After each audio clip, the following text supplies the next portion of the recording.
नमस्कार, मैं हूं पूजा शर्मा। वक्त है आज के शब्दबाण का। शुरुआत करते हैं राजस्थान में कांग्रेस प्रदेश अध्यक्ष गोविंद सिंह डोटासरा के यहां पेपर लीक मामले में छापेमारी के बाद चले शब्दों के बाण से। सीएम अशोक गहलोत ने ईडी की रेड को केंद्र सरकार की गुंडागर्दी बताया। उन्होंने कहा कि बिना ऊपरी आदेश की कोई एजेंसी छापा नहीं मारती। गहलोत ने आरोप लगाया कि किरोड़ी लाल मीणा ने बीजेपी का एक टिकट लेने के लिए कांग्रेस के प्रदेश अध्यक्ष के खिलाफ झूठी शिकायत की, जबकि खुद मीणा के पास 500 करोड़ है, लेकिन कोई सेंट्रल एजेंसी उनके यहाँ छापा नहीं मारती। ये जो आतंक मचा रखा है, ये सब संकेत नहीं है। डोटासरा जी के घर में कल हमने दो कल हमने घोषणा करी, गारंटी की। एक महिलाओं के लिए गृह लक्ष्मी योजना, एक हमने 500 रुपये गैस सिलेंडर का एक्सपेंस किया। ये चाहते नहीं कि हम लोग कैसे महिलाओं को, पिछड़ों को, दलितों को, आम आदमी को राहत दें। कल किया और आज दो जगह छापे पड़ गए और पीसी डिपेंड का छापे पड़ना मायने रखता है। एक पार्टी का मुखिया जिसको नोटिस भी नहीं दिया आपने, छापे पड़ते हैं। आप नोटिस दिया नहीं, कोई केस दर्ज नहीं, कोई शिकायत नहीं। और शिकायत करने वाले कौन है? उनकी खुद की क्रेडिबिलिटी क्या है? किरोड़ी मीणा एक टिकट लेने की खातिर पूरा मिला हुआ है। उनको काम ही सौंप रखा था साल भर से। उनके बीजेपी ने जाके ईडी में शिकायतें करो। ये काम इनकम टैक्स का था। शिकायत इनकम टैक्स करते हुए कि मेरे को इतना मिली है कि गणपति प्लाजा के लॉकर से पैसा ब्लैक मनी है। इनकम टैक्स जांच करती, कुछ भी करती। ईडी का वहाँ क्या काम है? अभी तो हम और गारंटी देने जा रहे हैं। कल 5 गारंटी देने जा रहे हैं। 5 गारंटी उनको तैयारी करने की। 5 नेताओं को चुन ले पहले ही कि जब गारंटी कर देंगे परसों कहाँ का छापे डालने हैं, पहले तय कर लें। गहलोत ने कहा कि ईडी सिर्फ विरोधी दलों के नेताओं को परेशान करती है, बदनाम करती है। गहलोत ने पूरे आंकड़े दे दिए कि कांग्रेस की सरकार में ईडी ने कितनी रेड्स की और मोदी सरकार के वक्त ईडी कितनी एक्टिव हो गई। 14 के बाद में 3010 जगह छापे डाले, छापेमारी की 3010। कहाँ तो 112 10 साल में, और कहाँ 3010 9 साल में। इनमें 888 केसों में चार्जशीट से पेश की गई, मतलब 29%। 93% यूपी गवर्नमेंट में, क्योंकि जेन्युइन छापेमारी थी, जेन्युइन काम होता था। और 29% सिर्फ। इससे अंदाज लगा लीजिए। और कोई बीजेपी नेता से पाक साफ है। कोई कांग्रेस नेता जाता है बीजेपी में तो उधुल जाता हूँ आपको मशीन में।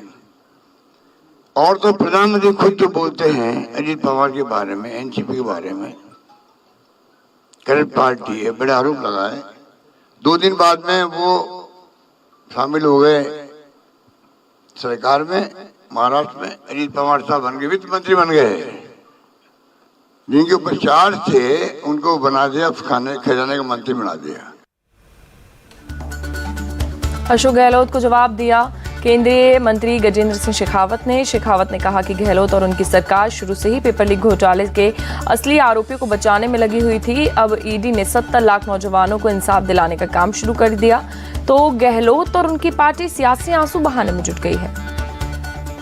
अशोक गहलोत साहब ये बताएं कि गोविंद सिंह डोटासरा जी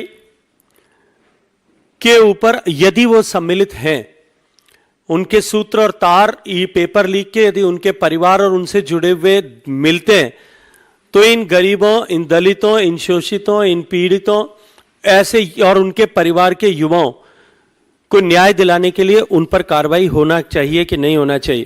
पहली जांच जब एंटी करप्शन ब्यूरो ने की थी, उस पहली जांच में उसके सूत्र जो है अधिकारियों और नेताओं तक पहुंचे थे, लेकिन इस राजनीतिक स्तर पर हुए भ्रष्टाचार को दबाने के लिए गहलोत सरकार ने उस जो है जांच को रोकने का काम किया था।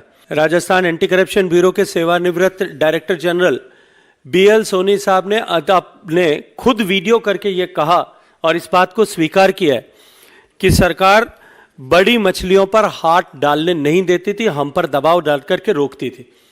अब जब इस प्रकरण से जुड़ी हुई बड़ी मछलियों पर ईडी ने कार्रवाई करना प्रारंभ किया है, तब निश्चित ही सरकार में बैठे हुए लोगों को अपनी धरातल हिलता हुआ प्रतीत होता है, अपनी धरती धूसती हुई प्रतीत होती है, अपनी कुर्सी खिसकती हुई प्रतीत होती है, और इसके चलते हुए वो ध्यान भटकाने के लिए इस तरह की फौरी प्रतिक्रियाएं करते हैं। एसओजी और एंटी करप्शन ब्यूरो जो राजस्थान सरकार के मुखिया आदरणीय अशोक गहलोत साहब के अधीन काम करती हैं, गृह मंत्री होने के नाते और मुख्यमंत्री होने के नाते डायरेक्ट कंट्रोल एंड कमांड मुख्यमंत्री जी का है। वहीं राजस्थान बीजेपी के अध्यक्ष सीपी जोशी ने कहा कि अगर कांग्रेस और उसके नेता बेदाग हैं तो जांच से डर क्यों रहे हैं। सीपी जोशी ने आरोप लगाया कि घोटाले की असली चाबी तो मुख्यमंत्री अशोक गहलोत के पास है, एक ना एक दिन ईडी उनके दरवाजे तक भी पहुंचेगी। अगर कोई गलत नहीं है तो डर किस बात का, जांच हो जाएगी, दूध का दूध और पानी का पानी हो जाएगा, फिर डर किस बात का है। क्योंकि चोर की दाढ़ी में तिनका है। आपको डर लग रहा है कि अब हमारा काला चेहरा जनता के सामने आ रहा है। मुझे लगता है कि ईडी से कांग्रेस पार्टी और कांग्रेस की सरकार इतनी क्यों घबरा जाती है और ईडी को आना क्यों पड़ा।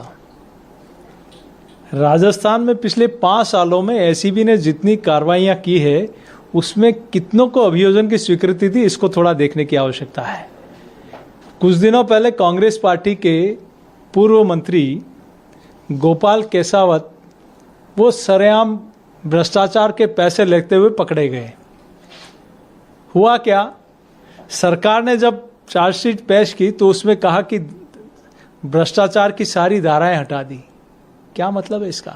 अशोक गहलोत जी, सबकी सारी सुइयां आपके ऊपर आकर टिकती है।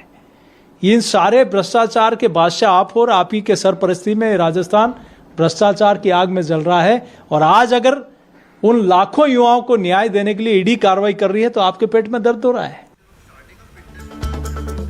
अपने बेटे वैभव गहलोत को समन मिलने पर गहलोत ने कहा कि मोदी सरकार ने ईडी को जांच एजेंसी से कॉमेडी एजेंसी बना दिया है। समन करके 24 घंटे से भी कम समय में हाजिर होने को कहते हैं। गहलोत ने कहा कि जिस तरह टिड्डी दल पाकिस्तान से आकर फसलों को चाट कर जाता है, उसी तरह ईडी दल भी बीजेपी को चुनाव में साफ कर देगा।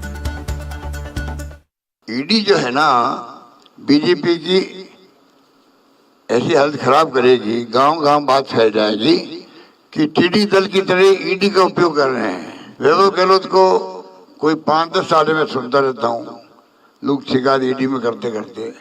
एक वो महाराष्ट्र के आए थे member parliament, x member parliament, तब से सुन रहा हूँ मैं।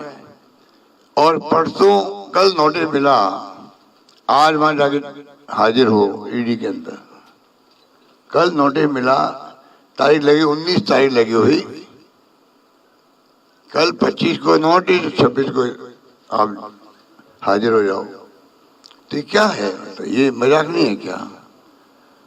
ये हमको गवर्नर ने भी, हमारे रंधावा साहब ने कहा, कांग्रेस पार्टी उसके नेता कोई घबराने वाले नहीं है, चाहे वो कितना ही ईडी का दुरुपयोग करे। हमारे यहाँ जो टिड्डी दल आता है, उस टीडी जो पाकिस्तान आता है ना, टिड्डी दल, वो फसलों चट कर जाता है। ईडी इनकी फसलों को चट कर जाएगी। ईडी के एक्शन को सचिन पायलट ने गलत बताया, जबकि इसी साल मई में सचिन पायलट ने पेपर लीक घोटाले की जांच की मांग लेकर पदयात्रा निकाली थी। तब सचिन पायलट ने खुद अशोक गहलोत की सरकार पर घोटाले के असली आरोपी को बचाने का इल्जाम लगाया। लेकिन अब सचिन पायलट ने कहा कि गहलोत सरकार घोटाले की जांच को लेकर सीरियस थी, कानून में बदलाव किया, लोगों को जेल भेजा। इसमें ईडी का क्या काम? कार्रवाई करती है ईडी और जवाब दे रही है बीजेपी। एक्शन एनफोर्समेंट डायरेक्टरेट ले रहा है और बीजेपी उसकी सफाई दे रही है, स्पष्टीकरण दे रही है। ये समझ से परे है। तो एक पॉलिटिकल वेपन की तरह एजेंसीज को इस्तेमाल करना, ये लोकतंत्र के लिए बहुत ही नकारात्मक संकेत है। कांग्रेस पार्टी के अध्यक्ष को जिस प्रकार से उनके अगर रेड डाली गई, उनको कोई समन नहीं, कोई बुलावा नहीं, कोई सबूत नहीं, और इस प्रकार की जो रेड डाली गई है वो सिर्फ एक संकेत देने के लिए दी गई है, मैसेज देने के लिए दी गई है। भारतीय जनता पार्टी सभी 5 राज्यों में फिलहाल पीछे चल रही है और मैं ऐसा मानता हूं कि जो आज की कार्रवाई है वो इस बात का स्पष्ट संकेत है। जहां तक मुख्यमंत्री जी के बेटे वैभव गहलोत को जो समन दिया गया है वो भी आप जानते हैं। उन्होंने खुद कहा, वैभव ने, कि ये 12 साल पुराना कोई प्रकरण था और पोलिंग डेट अनाउंस होने के बाद अचानक से समन भेजा जाना, सब लोग समझते हैं कि इसके पीछे क्या सोच हो सकती है।